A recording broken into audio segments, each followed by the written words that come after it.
Nouveau cap dans la résolution de la guerre civile qui ensanglante le Soudan du Sud depuis 2013.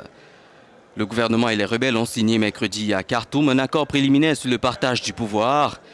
Une convention qui, selon le ministre soudanais des Affaires étrangères, permettra le retour du dirigeant rebelle Riek Machar au poste de premier vice-président. Un accord final devrait être conclu le 5 août qui donnera aux deux parties 3 mois pour la formation d'un gouvernement de transition qui devra faire ses preuves pendant 3 ans.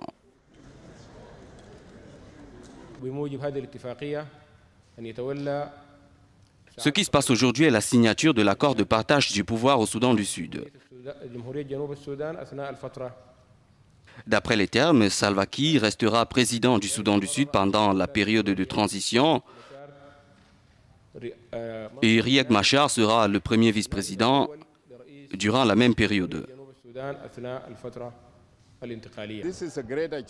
C'est une grande réussite. Avec cela, nous avons tout fondé. Nous avons apporté la paix au peuple du Soudan du Sud. Et nous continuerons à travailler dur pour assurer que l'accord soit mis en œuvre dans la lettre et l'esprit. Autre disposition majeure, le nouvel accord prévoit 35 ministres dans le gouvernement de transition, soit 20 proches de Kiir et 9 de Machar, le reste devant représenter d'autres groupes politiques.